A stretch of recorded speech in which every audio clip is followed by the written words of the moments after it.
Hey guys, what is up? This is Matthew Dates Me once again. Welcome back to another top 10. It's that time of the year. It's time for me to talk about my top 10 favorite horror movies of 2023. Why do I make top 10s for this specific genre? Because it's my favorite genre. That's why. I have seen just enough horror movies for me to make this list. That's why it took me a while for me to make this list, because I could have done it earlier because, well, I could have, but now it's finally that time.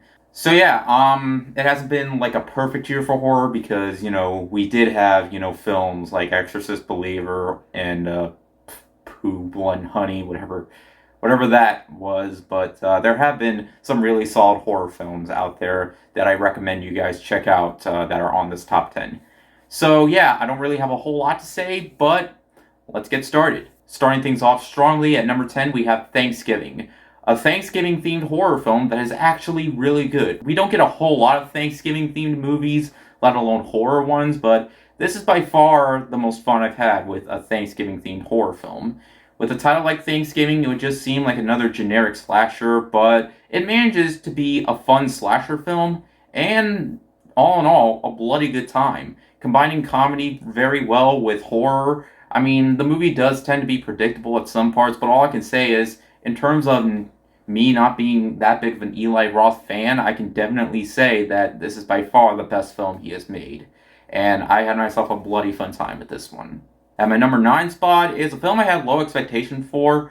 I didn't actually get to review this film. I did see it in the theater, but I don't know why I didn't review this one, because I really enjoyed The Blackening. Directed by Tim Story, who made that awful Tom and Jerry movie in 2021, it's surprising. He goes from making a kids movie that didn't do so well with critics to a horror film that did very well with critics.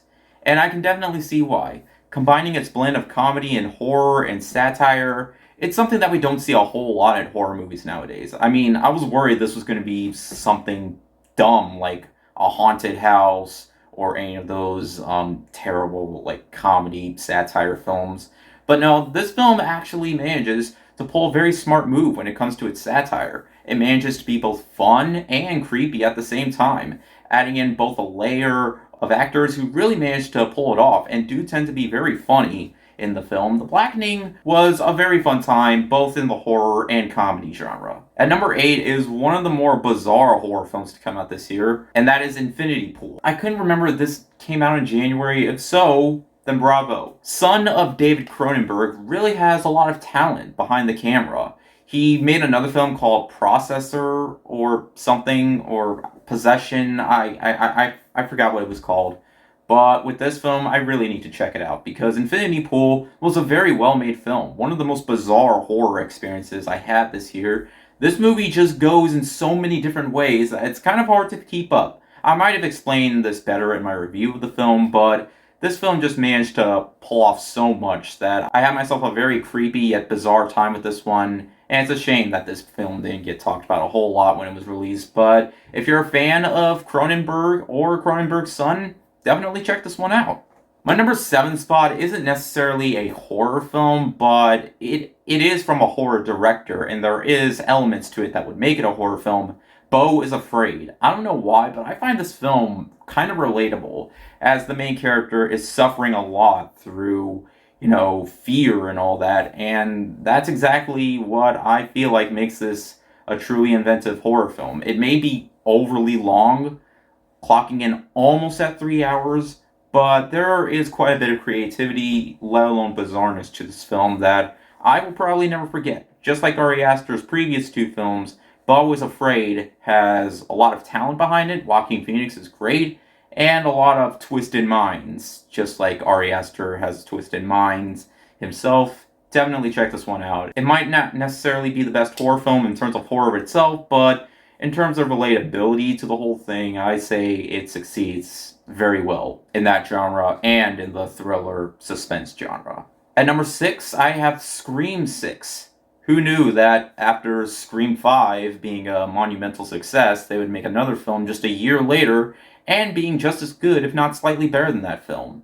I mean, with Scream 6, it does have the same familiarities that the Scream franchise is best known for, and while Neve Campbell doesn't return, it's still great to see, characters from the previous films like Hayden Panettiere and other characters. It was really nice to see.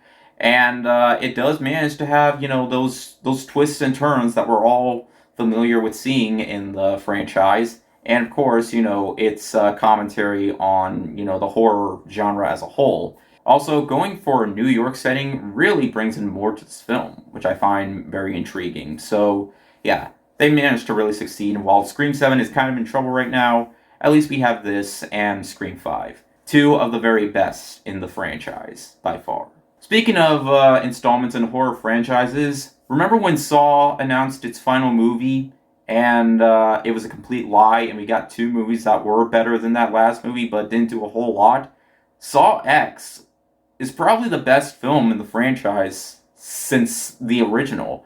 I'm telling you, Saw 10, they really just put a lot more effort into this one than the previous films, because while the previous entries were far more focused on the gore, what I really did not expect from this film was a lot of emotion and me actually giving a crap about Jigsaw, because while Jigsaw always played out to be the bad guy, well, he still kind of is. I honestly rooted for him a lot more than the victims of the movie.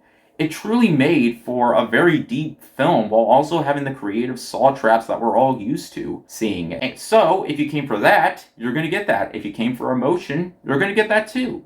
There's actually so much to this film that I didn't expect for them to pull off, but they managed to do it right, and I'm so happy that this film actually managed to be a bloody good time. If there was one thing that doesn't go well in January, it's PG-13 horror movies, and somehow or another, Megan managed to get it right.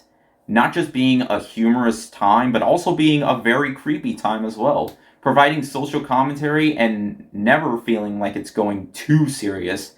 Megan just became the massive meme film that managed to succeed in both pleasing critics and audiences. And a sequel is already in the works, and if that's so, then I'm on board. I don't expect it to be better than this, because there was just so much to this film that managed to be both fun and very intriguing, and also being very smart at parts. It's not the type of horror film that just goes too serious. It goes a lot more for the campiness route. And we don't get a whole lot of campy horror films that don't go too serious, but with this film, it definitely gives me hope for the future of campy horror films. By far the most fun I've had with Gorefest horror films this year, Evil Dead Rise gave me everything that I wanted to see from it. Ash might not be back, but I actually did care for some of these new characters. The mom in the movie is absolutely creepy, and the fact that it goes for an apartment setting rather than a cabin in the woods setting makes it all the more unique as well. It does start off slow in the beginning, but it definitely pays off when it does get to the gore. It is over the top, and it does not manage to disappoint in the slightest. Pretty much giving the Evil Dead fan inside of me what I wanted to see in terms of what it gave me on screen. I was just having myself a bloody good time with this one. And I was really nervous about this one because we yet to have a bad Evil Dead movie, and that hasn't happened yet, thankfully. I even like this more than the Evil Dead remake. Evil Dead Rise has so much to it that it's by far one of the best in the franchise. Bro, I might even like it a little bit more than Army of Darkness. Don't tell anybody I said that, though, because how... But yeah, this was a great one. I recommend it for fans of the franchise. At my number 2 spot, this movie is the reason why I haven't made a top 10 best horror movies of the year list, because I knew I had to check this movie out because so many critics were praising it, saying it's one of the best horror films of the year, and that is When Evil Lurks. I could have seen this in the theater, but I didn't have the time to because it was only playing at nighttime, but I did finally get to watch it, and wow, this movie, I was really surprised at how well paced this movie was. It gets pretty much right to the point. This is a movie that has so much talent behind it in terms of the atmosphere that it has to the unpredictability. Like, this is a crazy movie. And it manages to be both very smart and very unique at the same time. It's a Spanish horror film, and as a foreign horror film, it never felt like it was doing anything, completely, I don't know how to put it, anything dull. I feel like with this film, it definitely shows that foreign horror films can still be just as intense as American horror films or horror films in other settings, but When Evil Lurks, it's a very unique film, and I definitely don't think you should skip out on it. I cannot forgive myself for skipping out on this one, and just watching it at the very last minute. I watched the movie today.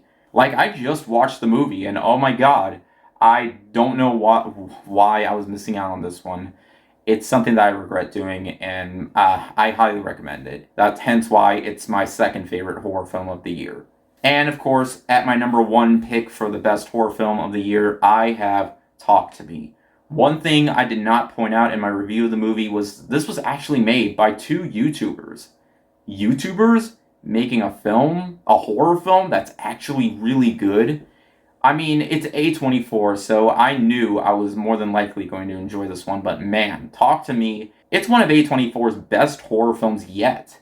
It's very unique, very original. It has characters that, while they do a lot of stupid stuff, I actually really enjoyed their performances. It's a very nice looking film, and it has a very bizarre ending, like almost any A24 horror film. It provides a very unique concept and pulls it off very well. It's not only my favorite horror film of the year, but one of my favorite movies of the year. And it's getting a sequel. I don't know how that's going to play out. I don't think it's going to be as good as this, but hey, if the same people are going to do the sequel, then there's no doubt in my mind that it will definitely live up to expectation. Talk to Me is a very unique film, one of the most unique horror films of the year, and my pick for the best horror film of the year. And one of my favorites of the year, so you'll more than likely see it on my best of the year list. Well, that is it. I'm sure there's going to be a lot more horror films coming out next year, but yeah.